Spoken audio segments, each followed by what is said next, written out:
ಹಾಸ್ಯ ನಟ ರಾಜು ತಾಳಿಕೋಟೆ ಕುಟುಂಬಸ್ಥರ ಗಲಾಟೆ ಪ್ರಕರಣಕ್ಕೆ ಸಂಬಂಧಿಸಿ ವಿಜಯಪುರ ಎಸ್ಪಿ ಆನಂದ್ ಕುಮಾರ್ ಪ್ರತಿಕ್ರಿಯೆ ನೀಡಿದ್ದಾರೆ. ಇದು ಎರಡು ಕುಟುಂಬಗಳಿಂದ ಪ್ರತಿದೂರು ದಾಖಲಾಗಿದೆ. ರಾಜು ತಾಳಿಕೋಟೆ ವಿರುದ್ಧ ನಗರ ಮಹಿಳಾ ಠಾಣೆಯಲ್ಲಿ 307 ಕೇಸ್ ದಾಖಲಾಗಿದೆ.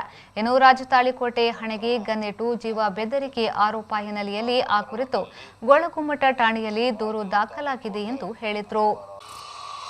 ದಿನಾಂಕ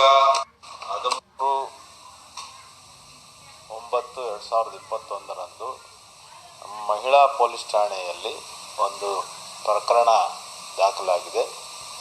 ಆ ಪ್ರಕರಣದಲ್ಲಿ ಈ ರಾಜು ತಾಳಿಕೋಟೆ ಅನ್ನುವರ ಮಗಳು ಮತ್ತು ಅಳಿಯ ಮತ್ತು ಮತ್ತೊಬ್ಬರು ಮೂರು ಜನರು ಕೂಡಿ ಒಂದು ಪ್ರಕರಣ ದಾಖಲು ಮಾಡಿದ್ದಾರೆ. ಈ ಪ್ರಕರಣಕ್ಕೆ ಸಂಬಂಧಿಸಿದಂತೆ ಇದು ಒಂದು ಫ್ಯಾಮಿಲಿ ಇಶ್ಯೂ ಆಗಿದ್ದು ಕುಟುಂಬದೊಳಗಿನ ಒಂದು ಜಗಳ ಆಗಿ ಕಂಡು ಬರ್ತಾ ಇದೆ.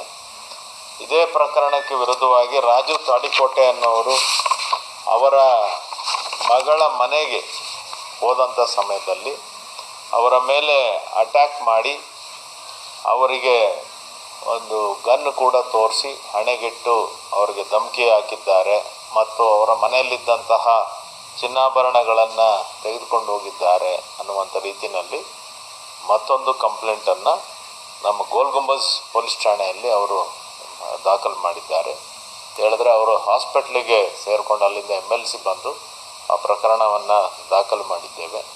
ಇದು ಒಂದು ಪ್ಯೂರ್ಲಿ ಅವರ ಕುಟುಂಬಕ್ಕೆ ಸಂಬಂಧಪಟ್ಟಂತಹ ಸೆನ್ಸಿಟಿವ್ ಇಶ್ಯೂ ಆದ್ದರಿಂದ ನಾವು ಹೆಚ್ಚಿನ ವಿವರಗಳನ್ನು ಮಾಧ್ಯಮದ ಮುಂದೆ ಹೇಳೋದಕ್ಕೆ ಆಗೋದಿಲ್ಲ.